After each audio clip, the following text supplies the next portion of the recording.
scoot that way a little bit so we can all be in the same shot. I can scoot forward. What? Yeah, it also goes on YouTube. You didn't tell me that. I'm sorry. You look great. Yeah, right. Just I haven't had a shower in God knows how long. Wait, I'm doing this. You can't tell. You can't. Well, that's smell through definitely the camera. going on the Right? You can't smell for the camera. Hello, friends, and welcome to episode 49 of From the Van. It's a podcast from my van where I have conversations with people who have relationships with residential vehicles. I'm your host, Marty Benson, and today's episode features Renee McLaughlin. Renee is the creator and organizer of the Tiny Fest events that happen around the country.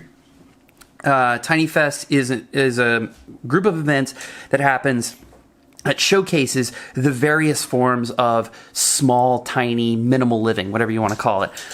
This event is coming up this weekend at the end of February on Saturday and Sunday at the Del Mar Fairgrounds, called Tiny Fest California, and it's going to showcase schoolies, school buses that have been turned into living units, container homes, a bunch of different varieties of tiny homes, and of course, van lifers. We're going to be there. It just happened that the 50th episode of From the Van was scheduled to happen this coming week anyway. And so we're going to do episode 50 live from a stage at Tiny Fest, California. That's at 5 p.m. Pacific time, California time, on Saturday, February 29th. That's right. It's a leap year. And we're going to interview Sydney from Divine on the Road. So I'm really looking forward to that. If you want to keep your ear to the ground, I'm not sure exactly how I'm going to do it, so I'll let you know down the road this week. If you'd like to tune in, I'm going to do my very best to make sure that it is live streamed via video on some sort of platform. Certainly, probably Instagram. I don't think that I'm capable of doing it on YouTube yet because we're not that popular. But we had a wonderful conversation with Renee, and it's apropos that this event that she's organized is happening this week, so she was in town. And much to my delight, our conversation sort of trended towards regulatory and societal changes around the tiny home movement, and eventually, hopefully, also legitimizing the van movement. So we had a really good conversation. I hope that you enjoy it. Episode 49, and if you'd like to, subscribe to the YouTube channel or whatever you must do to see Sydney's episode coming up live from a stage this coming Saturday, February 29th. Let's get into it. Number 49, Renee McLaughlin.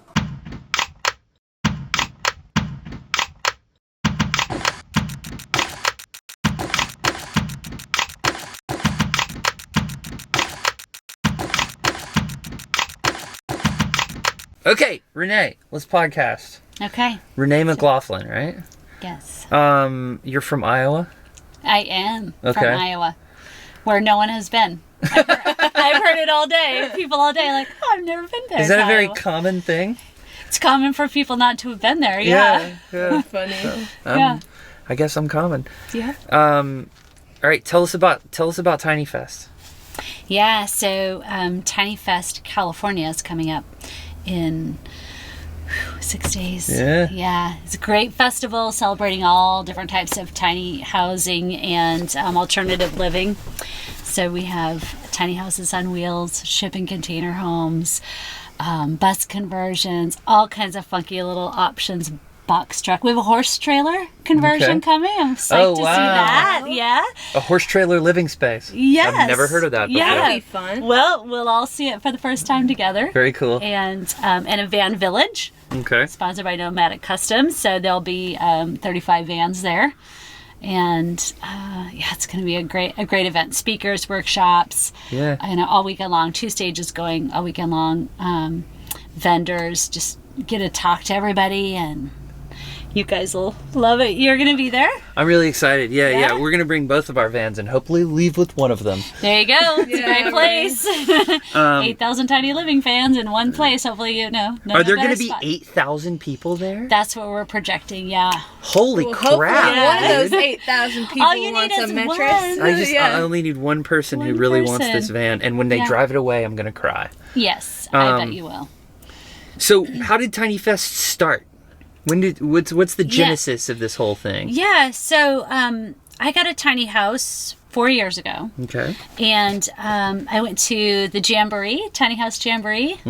The I think it was called the National Tiny House Jamboree. Okay. And I thought, this is great. I went and actually I sold T-shirts there. Okay. Because I can't just go and wander around. I gotta You got to be involved. And What kind of I gotta T-shirts pay did you for sell? my way, and I gotta be involved. Yeah. So I have some here at this event. They say "Tiny On" with like an exclamation point with a recycle symbol. I've seen that one. Yeah. Yeah. So they're made with 50% recycled plastic. Cool. And 50% organic cotton, and they have water-based ink rather than the plastisol. So they're very eco-friendly T-shirts, and then there's some that say "Tread lightly" and "Tiny On." Okay. So anyway, sold enough T-shirts to cover the cost of the trip. It was a great thing. And then I went down to Florida to another tiny house festival, and I just thought, this is awesome. And people, I was, in Iowa at the time, like, people in Iowa need to see this. They don't get it at all, right? And so I said, I want to do one here in Iowa and, see what happens when we show them what tiny houses are all about. And it started pretty much just tiny house oriented, but has really grown to include just all kinds of alternative living, whether that be, set somewhere in place or on the road. Either way. We've, kind of covered this whole spectrum. Shipping container homes, a couple of those will be there. Just all the, we even have a modular, a manufactured, and a park model just to show people all the different variations going on. So what are the three, what do those three things mean? Modular, manufactured, and park? Park model, yeah. Some of the definitions have to do with size, but mostly it's just how they're certified and what codes they have to meet. Okay. And zoning, planning and zoning. Some places are, a manufactured home is allowed, but a modular isn't. And it's really... They can build them both in the same factory, and they just have to meet a little bit different regulations, and it's just kind of a crazy thing. And one of them's illegal and the other one's not. Right. So bizarre. Right. Yeah, and then, of course, the tiny houses are pretty much illegal almost everywhere still. So I didn't know that. Yeah, and a park model idea. is usually a little bit bigger. It's not going to be going down the road very much, and Is that what it means, park? yeah, like for a what used to be considered a mobile home park. Okay. And so I they're see. A little upgrade from that general style or the image that comes to your mind anyway. So, yeah, and so and so actually I don't know if I told you this, but as part of the event. Well, sort of part of the event. We have the festival on Saturday and Sunday for the public to come, check out all the houses, tour them all, talk to everybody, all that jazz. Friday afternoon, we have a tiny house symposium. Oh, cool. And this is for policymakers and change makers. Dope. So, since we have all these tiny house experts, we have great examples of different tiny houses. And a lot of the people, maybe on city council or even we have several deputy mayors coming.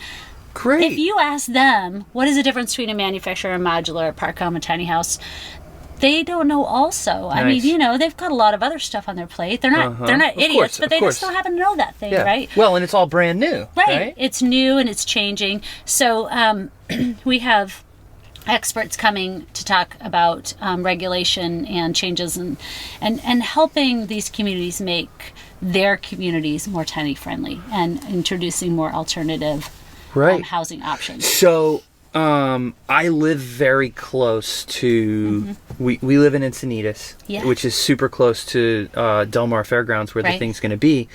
Can I come to the symposium? Is that okay? Well, you can, but it's not an event for the general public. It's not open for the public. It's not open for the public. We're talking policy, code, and also you get too many general public people and they start, kind of complaining sometimes and not understing that this is... The more you important want Marty question... there. One, he's on the Traffic and Public Safety Commission, so he's technically a commissioner, but he's all policy all day. He'll be on your team. Well, I'm technically a local public official, but I'm also friends with everybody on our city council. Right. So can I invite them? Yes, absolutely. Okay. Absolutely. Those are the only people I wanted to invite because I know people who probably would be very interested in this. And we have to do these things. The festival is great. It's fun. It reaches out to people. We have presentations about advocacy so that they can go talk to their city and county and know who to talk to, what kind of questions to ask, what avenues to go down to try and make their community more tiny friendly, right? Nobody is sitting in their job in the government saying, gee, I think we ought to change all of our regulations so we can allow tiny houses because I feel like it, right? It's a public process, so people have to come and ask for this. So we help people understand what things are and how to ask, and then we have the policymakers that we help them, like, okay, these people are going to come to you and ask this, and this is how you can implement things and make it work for within your regulation. So that's pretty cool. We have for Tiny Fest California, we have, I think, about 65 now different policymakers in the area. And a few change makers, I call them. They're housing initiative leaders and organizations that work on housing initiatives. Great. So, well, I had a really sort of transformative conversation with a friend of mine who runs the Kentucky Equal Justice Center on this podcast. As we talked about before, I've been a little hesitant to embrace the tiny house as a huge part of the housing portfolio. And he sort of changed my mind and brought me over toward tiny homes because it's a way that you can potentially, from a regulatory perspective, enable housing density where height restrictions are still in place, right? So from your perspective, what role does the tiny home or minimal living movement, what role does that serve in terms of providing housing for people in terms of maybe not in rural Iowa or whatever, but in places that are largely built out, like Southern California. Right. And in rural Iowa, it works for me because I move around a little bit. Right. So that's great.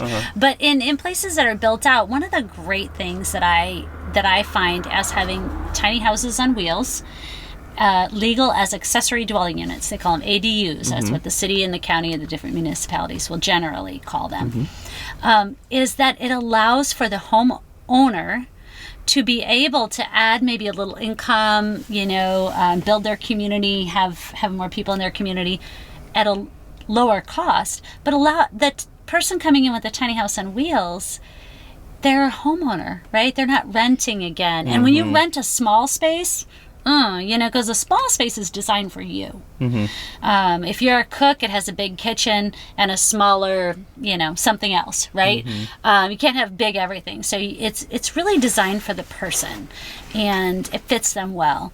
So you get to be the homeowner. You don't have to ask if you can paint the walls. You don't, you get to have all the say in your home, and you get that pride of homeownership. And if you get a new job somewhere, you can go, So it's great for the homeowner. Also, maybe somebody wants an accessory dwelling unit in their yard, but they don't want it there for 55 years. Maybe they feel like, hey, I could use some extra income for the next 10, 15 years, but it's an inexpensive, low commitment way for them to add an accessory dwelling unit without fronting the money to build the structure or whatever. Right. And there's a lot of talk about tiny houses helping the homeless. And I feel like the tiny houses that are, as accessory dwelling units aren't necessarily directly, like, people aren't going to move off the street into that, right? Because you still need an income to pay for it. But what happens is it opens up something, right? So if somebody is living in an apartment with 4 other people in a 2-bedroom, you've got somebody on the couch and somebody here, and everybody's just trying to make ends meet. If they can move into their own tiny house, there's a bed in that apartment. Right. It's like this trickle down thing where all levels are you're just kind of moving someone out of one spot, and the next person can kind of move up a step. That's how we make things work, right? One step at a time. Just because of Ronald Reagan, the term trickle down makes my butthole clench a little bit. But I see what you're saying. It kind of worked in this situation. No, I totally see what you're saying. Is that if you increase the housing stock by a certain amount, then the demand side of the curve goes down as the supply side of the curve goes up, and what you end up with is more affordable housing, right? Exactly. For whoever is in the market for it. Yeah. Exactly. No, I totally agree with you. Trickle down just sort of makes me feel sorry. I won't do that again. Don't apologize. Yeah. This is my hang up. Okay. I was just a little triggered. Okay. So let's go back. Why a tiny home specifically for you? 4 years ago, you moved into a tiny house. Had you done minimal living before, or is this just like something that you got a wild hair and you were like, I'm going to do this? Well, kind of a combination of both. I had moved a lot. Okay. I've moved a lot. I moved to an island in Alaska twice. So I moved back to Iowa, moved back to the island, moved back. You don't move to an island and take a whole lot of stuff with you. Sure. So I was used to starting over, and we lost it. No. We're back. Okay. Uh-oh. Maybe so. Hold on. We might be editing that part. Yeah, we're going to edit here. Battery time. So pick that shit out of your teeth or whatever you got to do. Oh, yeah, right? I'm kidding. You have nothing That in beer your teeth. breath. Marty hasn't fed me yet, so there's nothing in my teeth. No. Oh, it's so hard. I don't know. All right. What are you going to eat? Let's try this now. Who knows? All right, we're back on. Okay. Yeah, so you had moved to an island in Alaska for some untold reason twice. All right, twice. That's the crazy part. But, when you're moving there, you realize what you need, what you can get rid of, what you can easily replace. And so several times I got started with nothing. I'd get some furniture at the, for sale and whatever. And you just realize you could do so much without it. You don't really need it. Yeah. So I got a 3,300 square foot house, 5-bedroom, 4-bath. Filled that sucker up. Took a little while, and then moved out of that. I mean, it was just crazy. So the downsizing part wasn't that hard for me. But what happened is my kids grew up. They went off to college, and I just needed a place for me. And that the tiny house gave me the flexibility to travel with it, to move if I wanted, which, the kids grew up a little bit anyway and moved off and to Oregon, and I was able to pull my house over and join them. So it's been really, really nice. I've gone back to Iowa to be with family for a while, and when I first did it, they were still kind of new. And I did research, and I flew out to Oregon and went to a couple of different events and such. But when I first had a tiny house, I would tell people, they'd say something. I'd say, "Oh, I live in a tiny house," and then these little Iowa ladies would be like, "Oh, honey, it's okay. You'll get a bigger one someday," And yeah, I'm like, "No, you don't get it." But I would say within about a year, like Tiny House Nation hit TV and everybody suddenly knew what they were. And I went from being this poor, pathetic soul with this small, house that, to being a rock star. Right. Because then it was like, what? You live in a tiny house? Like those ones you see on TV? That's so cool, And I'm like, yeah, nothing. I changed nothing, and all of a sudden I was no more pathetic. I was really great. Yeah. And all my friends are like, "Oh, this is my friend Renee. She's the one that lives in the tiny house." That's who you are now. Yeah. We've struggled with this because in the same way, and I feel like, like we were saying earlier, vans are a few years maybe behind the tiny house thing, because there were these tiny house shows for the last 5 or 6 years. And the van thing is like big on Instagram and YouTube right now, but a lot of regular people still don't know about it. And there's this stigma around it, around living in a vehicle or whatever. And, in different social scenarios, we're like, should we tell the people or not? Like, sometimes we lie to people, sometimes we tell them the truth. Yeah. And then half of the time when you tell people the truth, like, this has happened to us twice. We've been in a bar, once in Santa Cruz and once in Seattle, and we were like, we were talking to this woman in Santa Cruz, and I was like, "So where do you live in town?" She's like, "Well, I live in a van." And it was this moment where like, us too, and this dude up in Seattle, same sort of thing, you know? Well, and that's a great thing about Tiny Fest. So the first one I did was in Iowa. Yeah. Tiny Fest Midwest. And I felt like a fish out of water, like I was the only one doing this. Well, I found out right away I wasn't. There were other people. And people came, and then what they said to me was, "Oh, we're so glad you did this. We felt like a fish out of water. We felt like the only one, and now I've met these other people." And it's just like being in an environment where you can express your goals and your dreams and your wishes without people looking at you like, "What?" Well, I don't know. It's more like, "Oh, I know how to do that, or I can help you." "Yeah, rock on. That's a great idea." And not not having, to wade through all the other stuff to have a good conversation. Yeah. And so that continues with the tiny houses and the tiny fests. Now we're doing the vans and the schoolies and all the different alternative living. And it's just more in the public eye. It's like 8,000 more people are going to see that there's a whole lot of vans out there. Right. And the people living in them are not like, down by the river kind of. Right, yeah. They're nice. They're great, folks. And it's just going to be, it's a positive exposure. Right. And that can't hurt.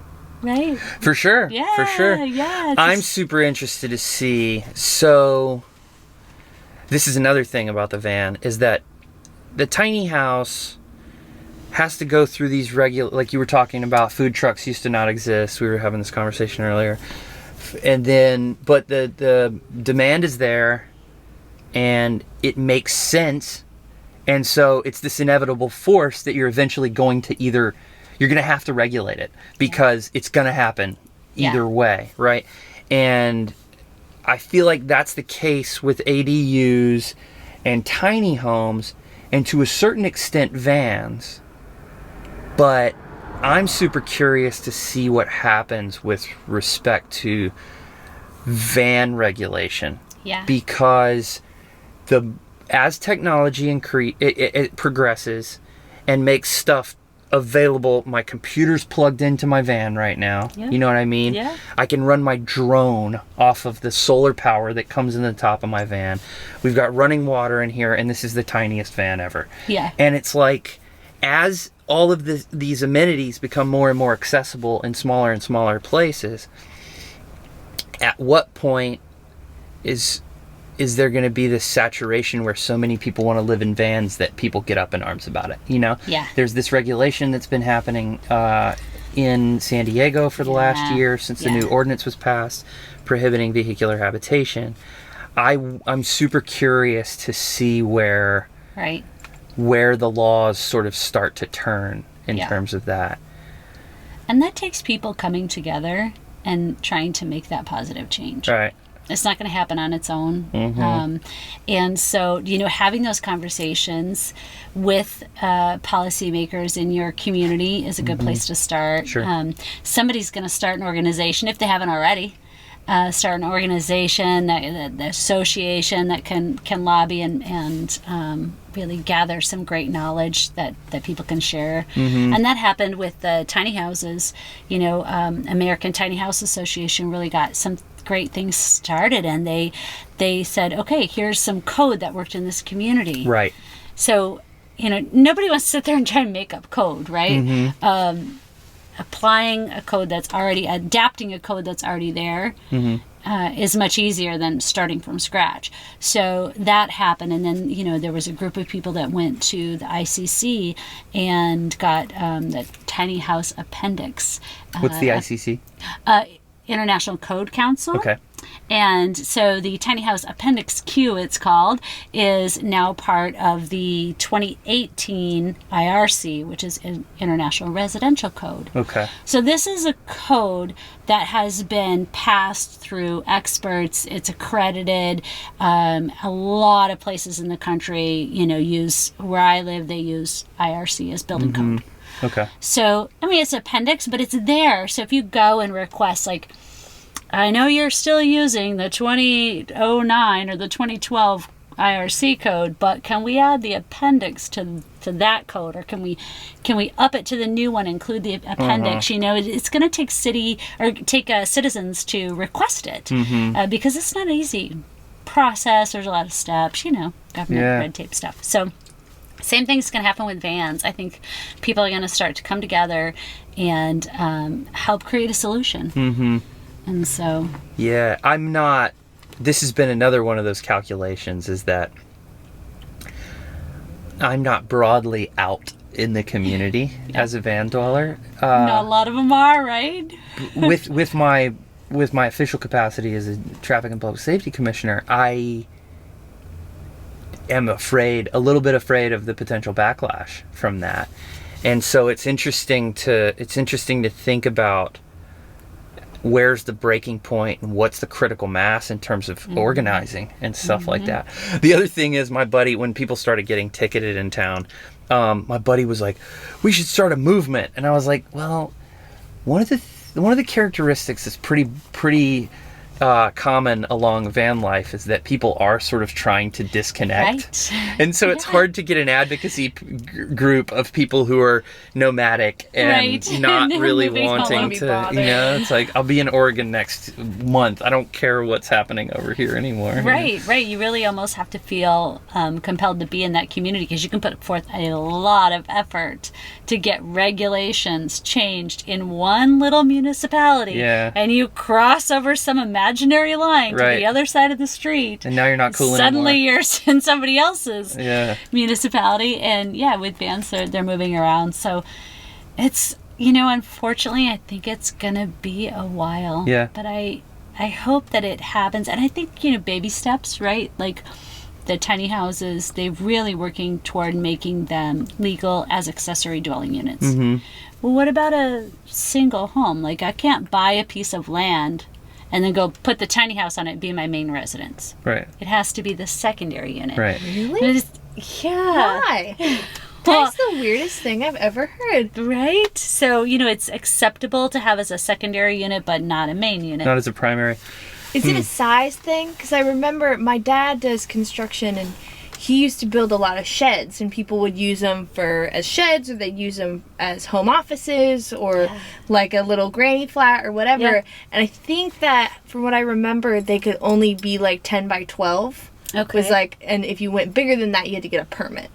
Oh, right. Is it something like that, or is it just a whole, what's the problem? Yeah, it's just a matter of getting it passed. There are different regulations set for the accessory dwelling units. There's different height requirements and setback and style than the main houses. So, we're really working on getting those accessory dwelling units allowed as kind of a first step. Right. Once that's going, then it's like, okay, let's move to the main, the main property. But it's hard to jump from one spot to 3 steps up, so to speak. Sure. Whatever that opposite of trickle down is, up, trickle up.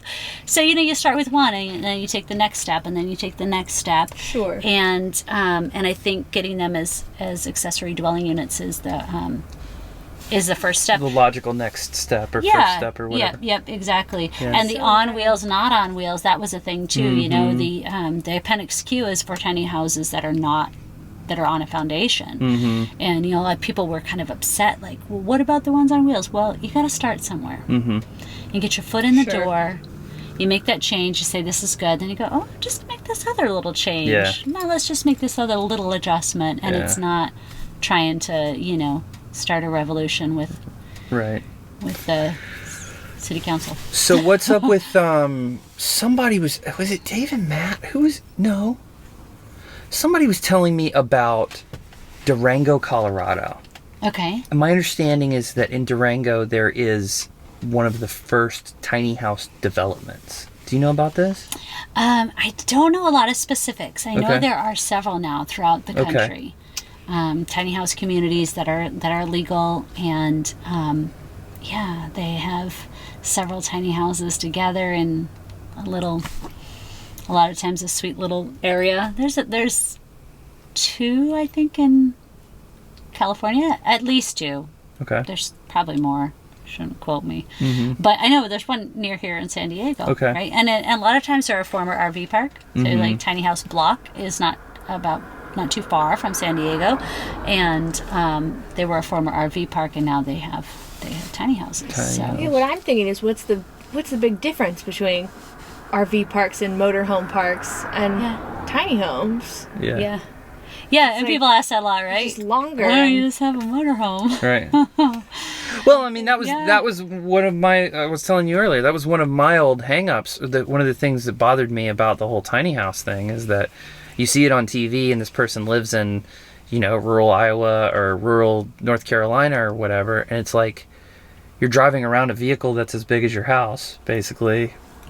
Why live in a house that's so small and drive a vehicle that's so large at the same time? Didn't really make sense to me. But I think I think I'm coming around, you know? I think you might have just seen a few examples on television. Oh, reality TV is bullshit. Right. Like, we can all agree on that. But you know, like based on that. Pioneer D. Williams, Pioneer Jay Schaefer, they had their tiny houses in cities. You know, D was in Portland. Jay started in Iowa City, actually, former Iowan. We went to the same high school. All right. Didn't know him back then. He's a few years older than me, but yeah. So they had their tiny homes in communities. It's a little harder to highlight those on TV because out they go. Right. Because, you know, you're like, right. they were trying to be stealth too, as much as you can be stealth with a big house in the backyard, you know. But they're kind of flying under the radar wherever they could, and a lot of them still are. Yeah. Because yeah. Well, and that's one of the things about like the idea of coming out and the idea of creating regulation around the van thing.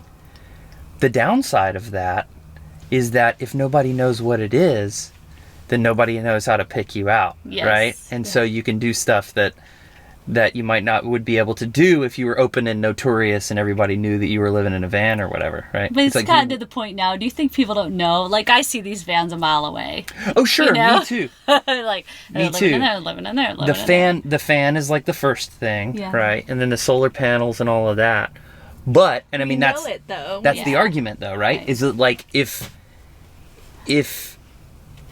99% of the population doesn't know what a max fan looks like, Right. then you park the van and nobody has any idea what it is. Right. When 60% of the population knows what a max fan is, everybody's going to be as savvy as we are to, Right. oh, that's a van life, that's a van life, that's a van Right. life, right? And so that's sort of the juggle there, right? Is it like we want to not be stigmatized, but in order to not be stigmatized, we do have to subject ourselves to regulation, right? Right. Whereas right now, what you're doing might be illegal somewhere, but if nobody knows that you're doing it and you're not harming anybody or making a mess or whatever, Right. then nobody's ever going to bother you, right? And you know, it's a complaint-based system we live in. Sure. I mean, cities, okay, well, maybe not here in San Diego, they're out ticketing people, right? But in other places, they're not driving around looking for a tiny house in somebody's backyard, right? It just means that someone, and it's not always a complaint either. Sometimes people call and they're like, they call the city and they say, I want to have this thing, you know, put it in my backyard. What do I need to do for permits? And I'm like, you can't do that. And they're like, well, my neighbor has one. Uh-oh. What do you mean I can't? They have one. Oh, Accidentally dang. snitched. Right, accidental snitching. Yeah. And once the municipality knows about it, they have a legal obligation to follow up with that. So just don't tell them, you know. But so that brings to mind, if there's a positive view in people's mind about the vans and what they're about and how they're, you know, the people in them are being respectful. They're not leaving trash outside. They're not hurting you to be parked out in front of your yard. They're not hurting you. They're not unsafe people, right? Right. So why would somebody call? I mean, if people are like, oh, I've got some of those cool van lifers living out on my street, man. They're so adventurous. I love those guys. They've got it, man. They've got freedom. They're not paying all these big bills I am. They don't have to have all this stuff like I do. I mean, I really envy them. They're not going to turn you in. They're not going to call and say, well, those people are out parked in front of my Well, but yard then there's again. another possible narrative, right? Yeah. You might think it's cool, and you might not think that people who live in vans are pedophiles or rapists or whatever. But I feel like, at least in Encinitas where we live, there's this other narrative, which is not, oh, those homeless people living down by the river, or those van lifers are cool. There's something in the middle, which is, I paid $15 million for this house. Why does this fucker get to sleep on the street for free? Yeah, right? that's called jealousy. Yeah, exactly. Right? Exactly. So it's that. How do you combat that, though, is a question. Oh, that's a good question. Right. Well, this is where Marty would say you charge people for parking, but let's not get into that because your podcast listeners have heard it enough. Yeah, probably not a popular viewpoint either, but it is really about, as the popularity comes up, really need to be having that kind of positive PR. And I think that the tiny house tiny living festivals really do that. And there's more than just Tiny Fest, right? I just have the 3: Tiny Fest Northwest, Tiny Fest Midwest, Tiny Fest California. But they're all over the country, and they're happening, and they're exposing people to another alternative that maybe they haven't seen. Right. There'll be people coming in because they want to see that shipping container home, and they're going to go check out that bus, and there's people coming to see the bus, and I'm like, these vans are so cool, or that tiny house on wheels is awesome, and so they're just expanding their horizon and their knowledge of what else is out there, and learning how, maybe they could do it, or learning that if they didn't make that choice, that's okay. You didn't choose to do this. You chose to have a house that was, $5 million or whatever they cost here in California. That was your choice, and you're happy with your choice because it works for you. You're happy with their choice because it works for them, and so just trying every little, even if you just turn 1 or 2 people. That's 1 or 2 people less that are calling you in. It's a wonderful opportunity to demystify the thing, And I mean, I feel like a lot of my friends and family, really thought this was a terrible idea. And I didn't know if it was a good idea or not when I did it. It was an experiment for me. And they're really sort of starting to come around, but that doesn't mean that all of them want to do it. Right. They understand that it's okay and that it works for me. Right. Right? And that's all Which that is we all need you can ask. Yeah. Right. We don't all need to be doing the same thing. Yeah. I like it that we're all different, So, we haven't talked much about, I looked at your schedule for the weekend. Yeah. And it made me feel like, oh crap, I kind of wish I wasn't involved with this. I wish I could just be a spectator and go see all these panels and stuff. Well, there's 2 of you, so you can tag team. Yeah, we can tag team. I'm going to see this panel now, and you can stay back. What's happening? Yeah. Tell us about what's happening at the event. Besides all the houses to tour and the vendors to talk with and learn things from, and they have products and services and all that.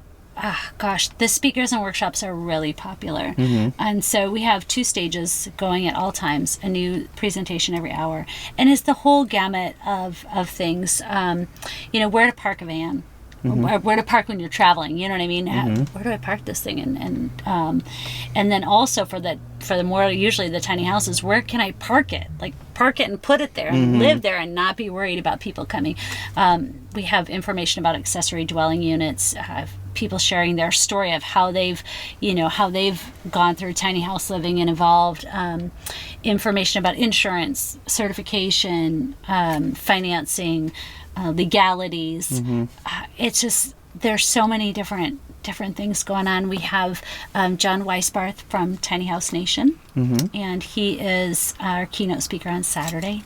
And then everybody loves Alexis and Christian from Tiny House Expedition. They're speaking on Sunday. They actually drove their tiny house around, which not a lot of people do. I mean, they're not made to be like, but theirs went 55,000 miles. Holy crap. Yeah. Wow. They found a great spot. They now that they've kind of parked it a bit, and they're doing their road trips are in a Honda Element, which they'll have there. Okay. Showing how you can travel in this Honda Element. And Honda Element is a rad car, dude. I don't know why they quit making those things. I don't know either. I wanted one. Yeah. Yeah. But anyway, so, and then the other great thing that people love is talking to, not just the builders, but the people that are living. Yeah. And I don't know, maybe you could have a tally somewhere to find out how many times you're asked about the bathroom and, right. Certain questions you're going to get over and over, and you feel like you could just have a button to push, and it'll a recorded voice will just say, well, we do this for this. But then people come up with some great questions. And what's really fun too is that folks that have really worked hard at building their van, and they get all of this why do you do that? And I'm not sure, right? That's what they're met with. For a whole weekend, they get this, oh, this is great, you did a good job, this is so cool. And it's oh, finally somebody appreciates me. So it's really fun for the builders. But it's great to share too what you've learned, whether that be things about downsizing and getting along in a small space, or whether that's carpentry or parking. It's fun questions. Your where do you go to the bathroom thing? First of all, you're totally right. It's all that anybody wants to talk about. Well, and sex. Yeah. The thing... They ask that. The idea that I just had, which we should totally do, is we go to like the gag store, the magic store or whatever, and get one of those rubber poops this week. And when people ask us that question, we can just pull it out of a shelf and be like, well, here, we just do it right here. Instead you just leave it somewhere, kind of in sight, but kind of out of sight, and then they'll just like... Kick it, brush it up under the bed. They'll just like look concerned when they come up into your van. Listen, at one of the events I had in my house, and I had a jug of like tea, you know, one of those big jugs, and it was like half full of tea. And after the event, one of my friends came up to me and was like, "That's pretty bold to leave your pee jug just sitting out." And I was like, "Oh, it's tea. It's actually tea." You know, they were just cracking up laughing. That's like, awesome. "Oh, we were all talking about your pee jug just sitting right out in the front room," and I'm like, "No, it was really just tea." So That's funny. I'm really excited to go to this event specifically for the tiny home and container home stuff because that's something that I haven't had like tactile exposure to. Right. I've been to a bunch of van meetups at this point, and like you said, we can smell each other from a mile away. So whenever we go into a new town, I will straight up walk up to somebody and just be like, "Hey man, I live in that van. Is this yours?" And then we immediately connect, and there's that solidarity or whatever. So my question is, you're gonna have vendors in these prefab homes, and which you said on our previous conversation before we got on the podcast, most of them are going to be like spec homes that have been built out as show homes or whatever. Right, show models. Are there going to be people there who live in tiny homes in addition to that will be talking to people about like what it's like to live in a tiny home? Most people that are there with their own homes are in homes that are very easy to move. Right. So vans, you know, we had the van village with about 35, the school buses. There are very few people that have their tiny houses and kind of, you know, move them around a lot. Right. So getting someone to like, okay, unattach your deck you built and all these cute little things that you put around in your yard and haul, you know, secure everything down that hasn't been secured down for 8 months and haul your house to the event. So that's a real challenge. Here in California, I have fewer probably privately owned tiny houses on wheels than I have anywhere else. But, you know, I think the people that live in buses and vans and some of the other, you know, things that are going to be their box truck, I think they're going to be able to give you that experience of what it's like. And then there are people like me, like, okay, I don't happen to have my house there. Right. But I live in a tiny house and have for 4 years. Right. So, and we all love talking, as you can tell. Sure. Yeah. And we answer all questions pretty much. Well, and that's a thing that I've found that actually irritates Colette and myself sometimes, is that, and the thing that I always say is like, if you're a pothead, you hang out with potheads. If you're a surfer, you hang out with surfers. Right. And the time that you run into van people, you're like, oh, I live in a van too. This is refreshing for the same reason that you're saying. It's like, I'm not a weirdo anymore. Right. We have this thing in common. Yeah. And then one of the things that gets a little tedious sometimes is that 80% of what we talk about is vans when we're together, right? With the other van people and stuff. Right. But yeah, I find that people are really interested in sharing about that stuff. A lot of people that come to the festival are really looking at making that step. Yeah. You know, and some of them want a van for weekend adventures. Right. Some people want the tiny house in the backyard as a Airbnb. Right. So it's not that they're always jumping into the tiny living full force, 24/7, but they're taking some step. And they might be, you know, they've been dreaming about tiny houses and they just really want to, you know, move forward on that. Right. And so, like I said, a lot of people that are coming are looking at making that change. And so to be able to provide them with information and experience. And the other question you get is, what would you do different? What was the mistake? What do you not do? Right? Because people want to avoid mistakes. So let me restart this. That's actually a question that I want to ask you right now. Yeah. I shall return. Okay. 99% chance she's going over to the other van to pee in the pee bottle. Just tell her to pretend it's tea. So that's an interesting thing. And then one of the reasons that I started this podcast is that, to me at least, like, I hate reality television because I think it's full of provocateurs and like garbage. It's just like nonsense, there's illogical nothing real bullshit, about right? it, yeah. Yeah.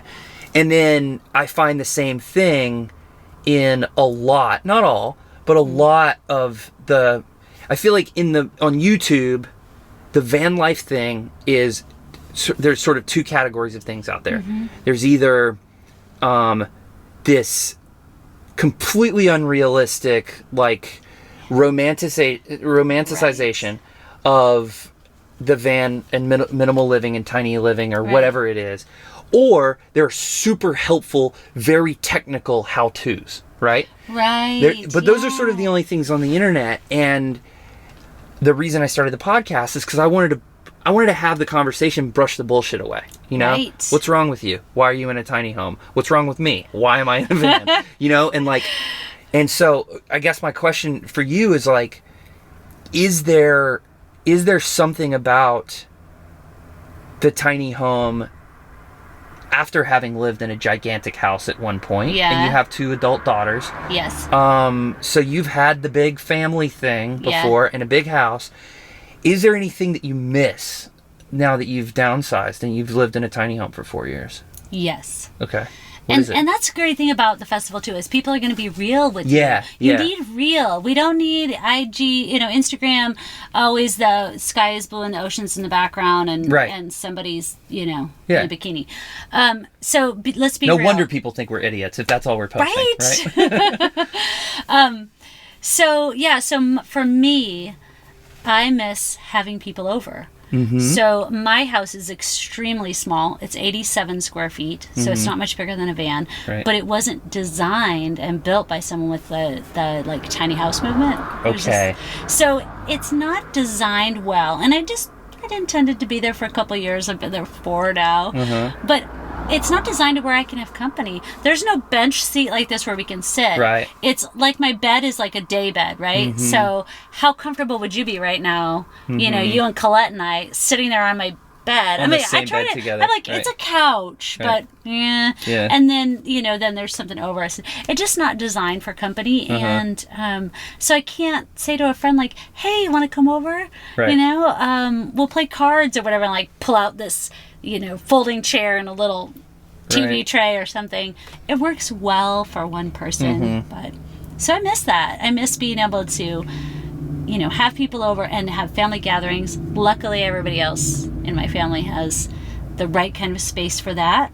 2 different spaces, by the way, like my mom and dad and then my brother and sister-in-law, but they're both still great for family gatherings. It's design. It's all design, I've had bigger parties and vans, bigger gatherings in vans than larger houses. We regularly have 3 or 4 or 5 people sitting around drinking beer in here. And I just can't do that in my home the way it's designed. But it's a design thing. So what's next then? Do you think do you redesign that one? Do you get a different one?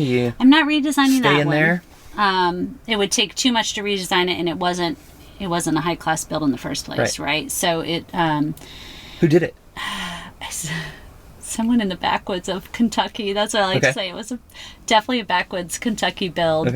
I've learned a lot in my tiny house. I've learned how to fix plumbing and how to fix learned how to fix a lot of things. So that's good. Learning new skills. But I don't know. Because I love the van for the travel, and really being able to be mobile. I love a tiny house for that really home feeling and being able to. And I now have kids in Oregon and family in Iowa, and I'll find some kind of way to go back and forth. I might end up with one in one spot and one in another. Nice. But we'll see. So when we met you, it was about a year ago, I think, at Fiesta Island. You had an old surveillance van, right? What's the story on that thing? That was crazy looking. I like to buy weird things. Especially from government surplus auctions, and that fit the bill. It was a former government surveillance van from '92, and it just looked like the A team was, working out of it. Right. It was great, and it was really fun. I bought it just to kind of play with it and probably resell it, and I ended up selling it, but it was a heck of a lot of fun to play with. I built my first little bed from the bench, little flip up thing, and I got to play with van life a little, and I really liked that. I wasn't able to sit up in it. The bench was already built, so I didn't have a hand in that, and I couldn't stand up in it, so those kind of things. It's great to try things on. Yeah. Try it on for size. For sure. It's hard to sink a lot of money into a project and not really understand how you're going to feel in that. So that was fun. Then I bought an old truck, medium duty 1970 International Lodestar. Oh wow! I wanted to build a house on the back of the truck, so that project's been stalled. As happens sometimes. Do you still have the truck? I do. Okay. I have the truck. It's just waiting for me to put a house on the back. So that might be the next one. Okay. It might be a little too impractical. Yeah. We'll see. Very cool. So is the surveillance van your only foray into the van life thing? Last week I bought a van. Okay. It's orange. It's orange, yeah. It's as my parents like to call it, copper colored. But it's just one of those with the stone go seats. A minivan. It's a minivan. But it was great. I'm driving across the country from Iowa. I went Iowa to Oregon, then Oregon to San Diego. Had a little makeshift bed in the back, cooler that plugged in 12 volt. I loved it. That was great. And I like the flexibility of that for me right now. First of all, it was cheap to get into, right? I'm not building stuff out in this van. It's just going to be flexible until I figure out what in the world I'm doing. Right. What I'm doing.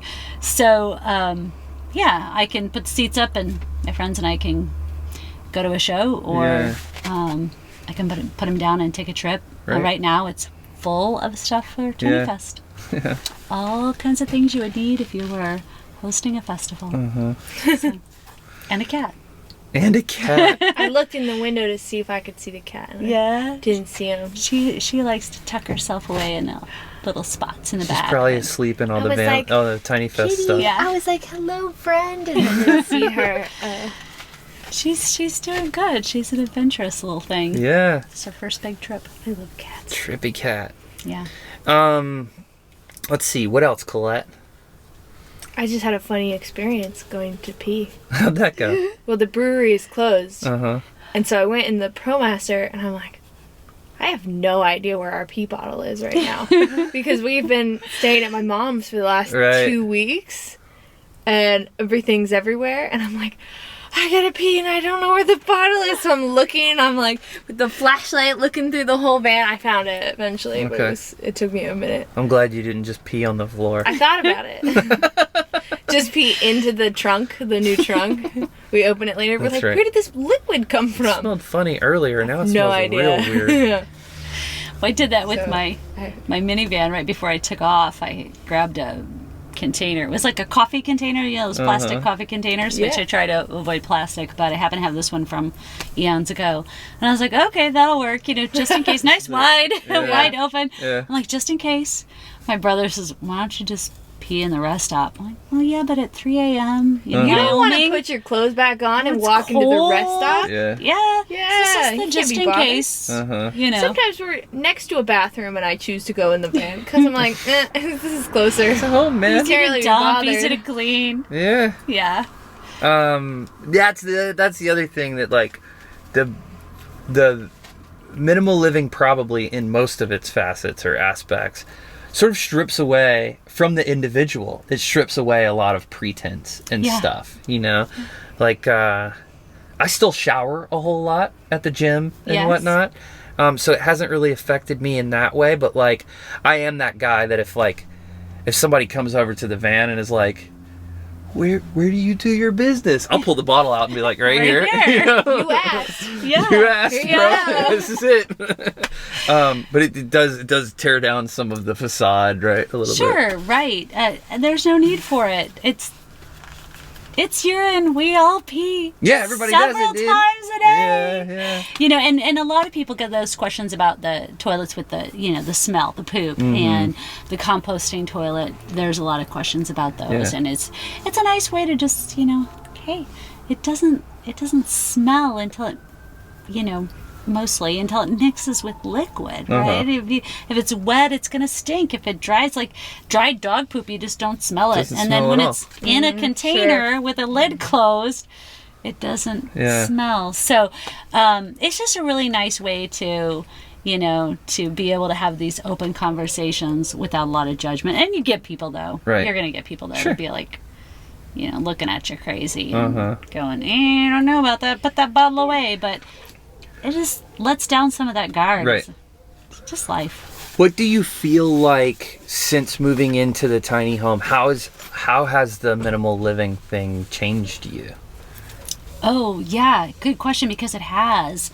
One of the things that really has been, you know, growing in my life is minimizing my waste and looking at more natural products and more natural packaging.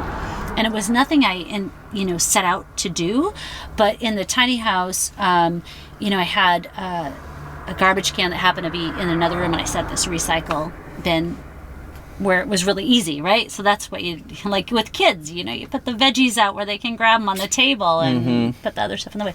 So anyway, it was easy to recycle, but I go, why is my recycle thing filling up so fast? Like, what is it that I'm doing that's using all this? So I started noticing my habits.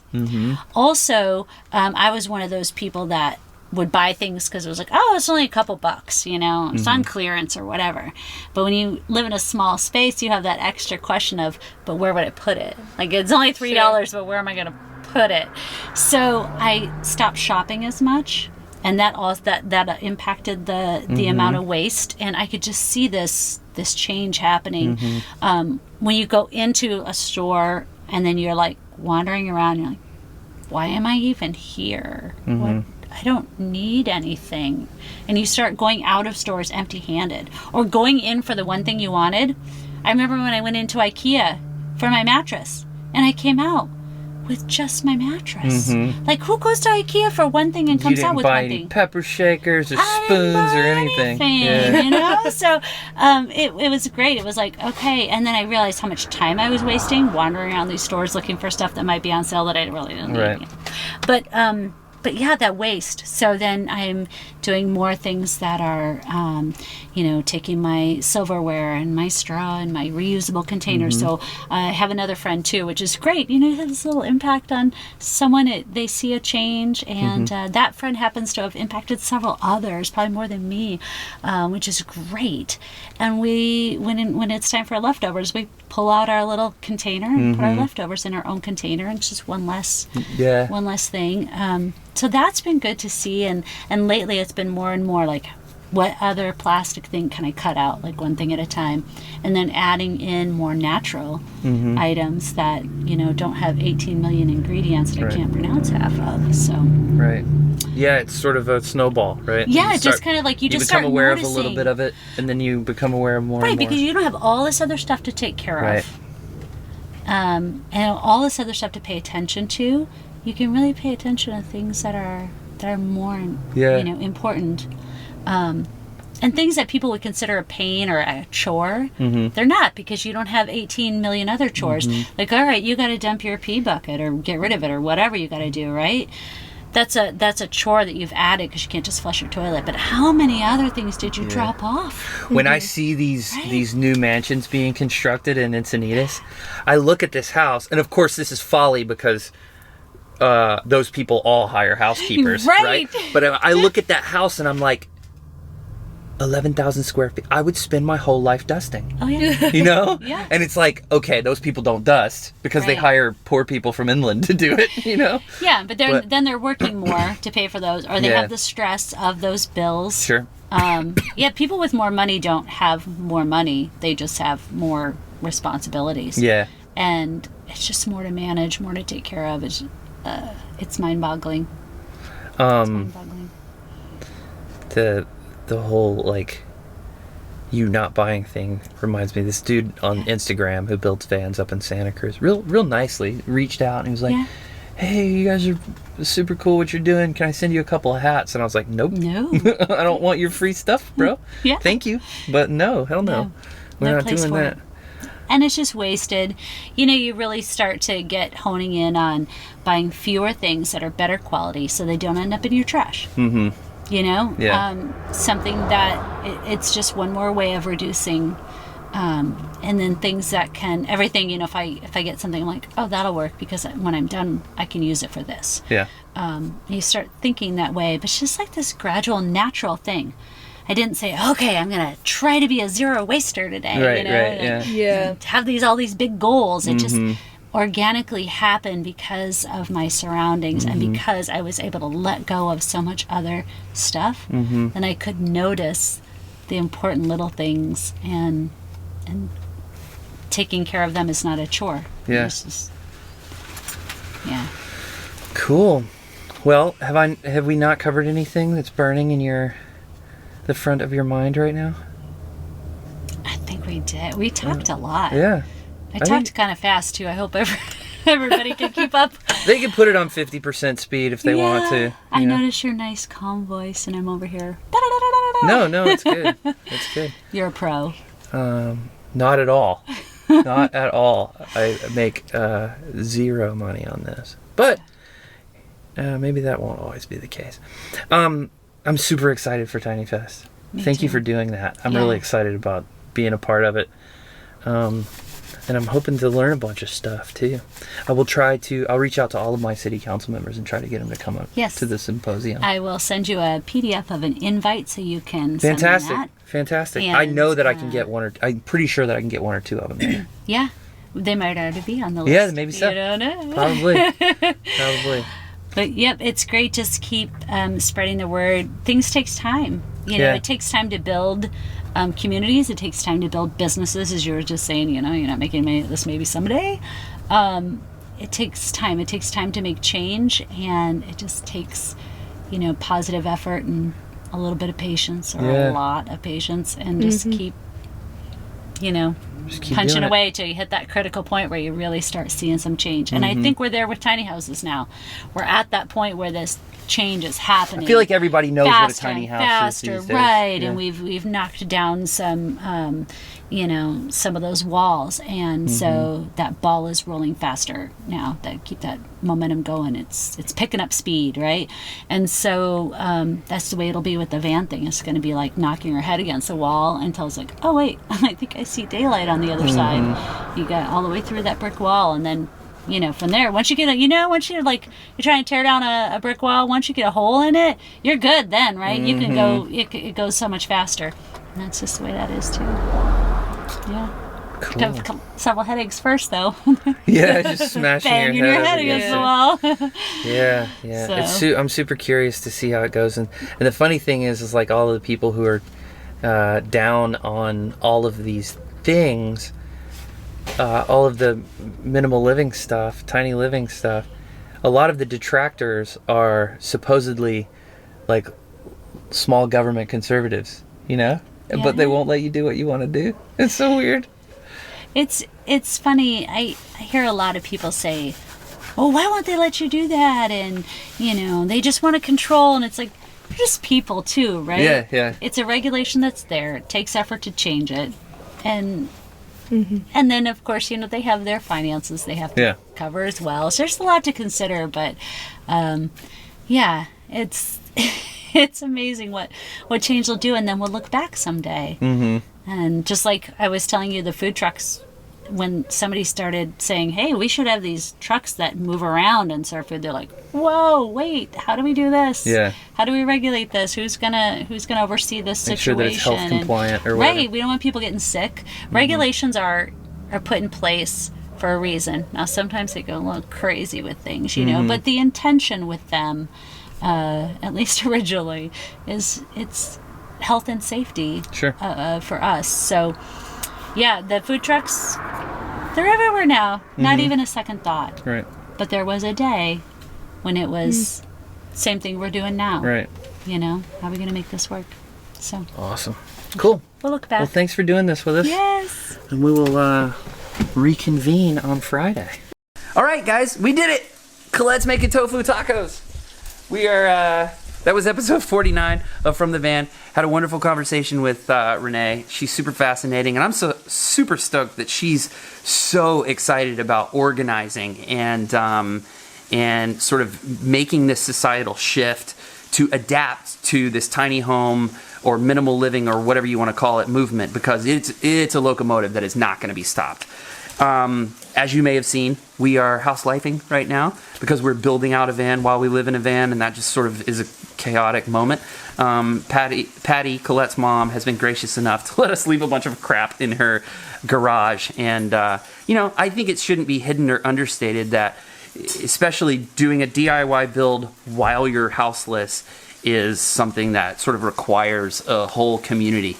And so from my buddy Aaron helping us out with the last van's newest bed, to Terra X allowing us to use their tools and giving us pointers here and there, and Patty letting us spread out in her garage, and Uncle Germ, my buddy Jeremy, has let us do a bunch of the building at his place too. So it's something that you got to look out for. It's something that could easily be glossed over by Instagram or YouTube or whatever, but we're leaning on some people, and they're being sweet, and I just want to express my gratitude for that.